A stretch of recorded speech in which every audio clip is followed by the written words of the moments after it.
उगते हुए सूरज को हर कोई सलाम करता है, लेकिन जब वही सूरज डूबने लगता है तो उसे कोई पूछता भी नहीं। ये कहावत इस बॉलीवुड एक्टर पर एकदम सूट बैठता है। मैं बात कर रहा हूँ दी वन एंड ओनली इंडिया के पहले लेजेंडरी सुपरस्टार राजेश खन्ना के बारे में।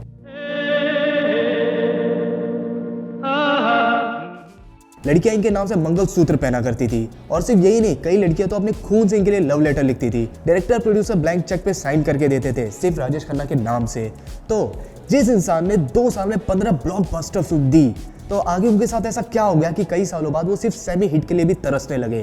तो आज हम यही जानेंगे कि राजेश खन्ना एक बड़े से स्टारडम से कैसे फिसल गए। एक स्टारडम को पाने के लिए एक सुपरस्टार को अपनी पूरी जिंदगी लग जाती है, लेकिन उसी स्टारडम को गंवाने में उसे बस एक पल लगता है। तो वही राजेश खन्ना ने कुछ ऐसी मिस्टेक्स की थी जिसकी वजह से उनका स्टारडम छिन गया और उनको टेक ओवर किया अमिताभ बच्चन ने।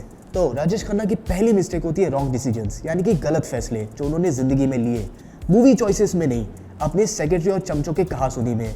यानी कि राजेश खन्ना की जब फिल्म मेरी महबूब की मेहंदी फ्लॉप हुई थी, तब उनके सेक्रेटरी ने उनसे कहा था कि ये फिल्म तो ब्लॉकबस्टर गई है।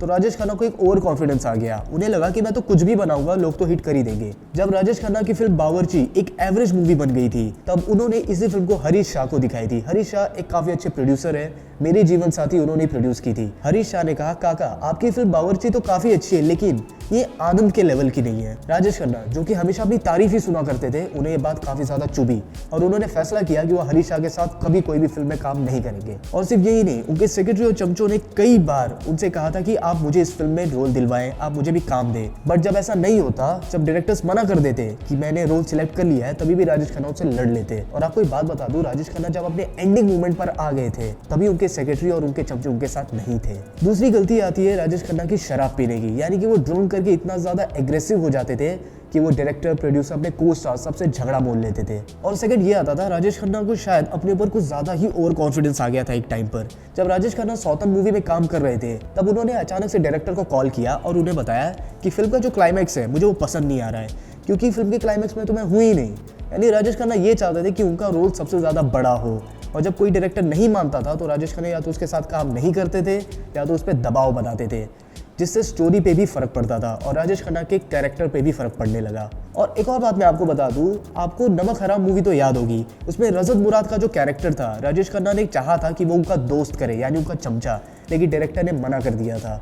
और इसी के बाद से राजेश खन्ना ने रजत मुराद से ज्यादा अच्छी तरीके से बात भी नहीं की थी सेट पर। तीसरी सबसे बड़ी गलती जो गोविंदा ने भी की थी अपनी लाइफ में, वो था लेट आना। वैसे तो राजेश खन्ना ने कई अवार्ड शो में ये लाइन कही थी, सबसे पहले तो ये कहूंगा कि मैं देर से आता नहीं हूँ, लेकिन क्या करूँ, देर हो जाती है।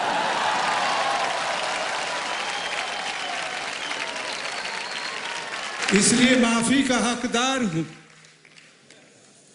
अगर फिर भी किसी ने ना माफ किया तो मैं इतना ही कहना चाहूंगा, हमको माफी दे दो साहिब। तो ये सिर्फ कहने सुनने में अच्छा लगता है, बट अगर आप प्रैक्टिकली देखोगे और एक फिल्म लाइन में देखोगे तो लेट आना काफी ज्यादा बुरी बात है। उस टाइप के एक्टर्स जैसे जितेंद्र, अमिताभ बच्चन, ये सब खुद को फिट रखते थे और वक्त के एकदम पाबंद थे। उसी टाइम पर राजेश खन्ना वक्त की बिल्कुल भी कदर नहीं करते थे। वो कई डायरेक्टर्स के साथ काम किया करते थे और लेट आया करते थे, जिससे कि फिल्म का बजट भी बढ़ता था और उसको लेट रिलीज भी मिलती थी। यही हुआ था सेम ऋषिकेश मुखर्जी के नौकरी के साथ, यानी कि जब वो नौकरी मूवी बना रहे थे तब वहाँ पे लेट आते थे, जिससे राज कपूर भी गुस्सा हुए थे काफी ज्यादा उन पर। जब राजेश खन्ना महमूद की फिल्म जनता हवलदार में काम कर रहे थे, तो वहाँ पे भी अपनी लेट लतीफी की वजह से फंसे थे।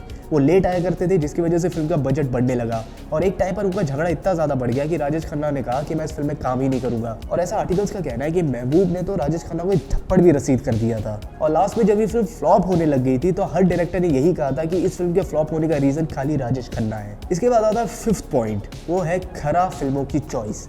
यानी कि अगर हम इनके 60s के करियर को देखें, जैसे आराधना, अमर प्रेम, कटी पतंग, ये वो फिल्म थी जिसके आने के बाद शम्मी कपूर का करियर पूरी तरीके से खत्म हो गया था। और इस फिल्म के डायरेक्टर थे शक्ति सावंत, जिसके साथ राजेश खन्ना की काफी अच्छी बॉन्डिंग हुई और इंडिया का बेस्ट डुओ भी कहा जाता है। अगर आप इस एरा को छोड़ दें तो आप ये देखेंगे कि जब राजेश खन्ना की धीरे धीरे एज होने लगी थी, तब इनकी फिल्मों की चॉइस काफी ज्यादा अजीब होने लगी थी। यानी कि ये चाहते थे कि ये सोलो एक्टर बन के रहे, यानी कि जब इनकी एज हो गई फिर भी ये फादर या उसका रोल नहीं करना चाहते थे, कैरेक्टर रोल, ये हीरो ही बनना चाहते थे। जब अंदाज मूवी बनी थी तब राजेश खन्ना को ऐसा लगा था कि उनका जो रोल लिखा गया है वो काफी बेस्ट लिखा गया है। और आप जान के हैरान हो जाएंगे, अंदाज मूवी किसने लिखी थी? सलीम जावेद ने। और जब फिल्म रिलीज हुई थी हाथी मेरा साथी, ये फिल्म ब्लॉकबस्टर हुई थी और इसके भी कई सारे स्क्रीन पे सलीम जावेद ने ही लिखे थे। राजेश खन्ना को ये चीज तो पता चल गई थी, अगर मेरे लिए कोई अच्छा लिख सकता है तो वो खाली सलीम जावेद है। तो राजेश खन्ना ने पर्सनली उनसे बात की और उन्हें कहा कि आप ही मेरे आने वाली फिल्म्स के लिए लिखा करें। बट सलीम खान इस चीज के थोड़ा अगेंस्ट हो गए थे, क्योंकि हाथी मेरा साथी बहुत ही बड़ा ब्लॉकबस्टर हुआ था जिसमें हर किसी को अच्छा खासा पेमेंट मिला था, स्पेशली राजेश खन्ना को। लेकिन सलीम जावेद को खाली 10,000 मिले थे इसके लिए, जिसकी वजह से वो नाराज भी हुए। सलीम जावेद का ये कहना था कि अगर राजेश खन्ना हर अलग अलग डायरेक्टर प्रोड्यूसर के लिए काम कर सकते हैं तो हम भी कर सकते हैं, हम खाली आपके लिए काम नहीं कर सकते। जिससे राजेश खन्ना का गुस्सा इतना ज्यादा बढ़ गया कि उन्होंने यही फैसला किया कि वो भी सलीम जावेद के साथ दोबारा काम नहीं करेंगे।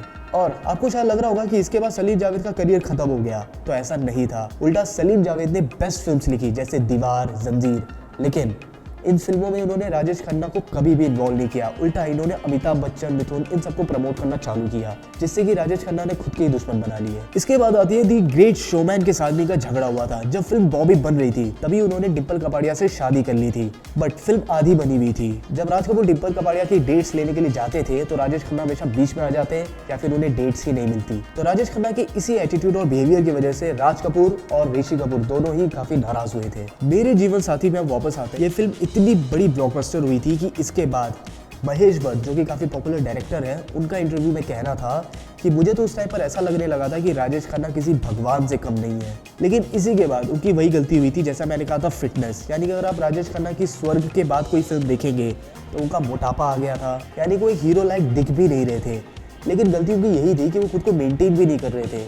अपकमिंग स्टार्स धीरे धीरे आने वाले थे और राजेश खन्ना को ये चीज़ कहीं ना कहीं हिंट हो गई थी कि उनका करियर खत्म होने वाला है। बट वो अपने स्टारडम के लिए इतना ज़्यादा पागल हो गए थे कि उन्हें लग रहा था कि वही आखिरी स्टार है। तो राजेश खन्ना की इन्हीं गलतियों की वजह से अपकमिंग डायरेक्टर से उन्हें काम देना थोड़ा बंद कर दिया और धीरे धीरे राजेश खन्ना के पास काम नहीं बचा, जिससे कि वो एक बी ग्रेड आर्टिस्ट बन के रह गए। लेकिन अब इसका मतलब ये नहीं है कि राजेश खन्ना ने कई सारी गलतियाँ की जिसकी वजह से वो फ्लॉप हो गए। नहीं, आज हम सलमान खान, शाहरुख खान, इन सबको देखते हैं। मुझे पता है कई व्यूअर्स हमारे उनके फैन भी होंगे, बट रियलिटी ये है कि राजेश खन्ना का जो स्टारडम था आज भी वो किसी स्टार को नहीं मिला है और बॉलीवुड में आने वाले 50 सालों में भी किसी को ये मुकाम नहीं मिलने वाला है जो राजेश खन्ना को मिला था। कड़वा है लेकिन सच है। तो फ्रेंड्स, ये थी राजेश खन्ना की स्टोरी, जिन्होंने उन्हें अर्थ से फर्स्ट तक पहुंचा दिया, यानी कि उनकी मिस्टेक्स की वजह से।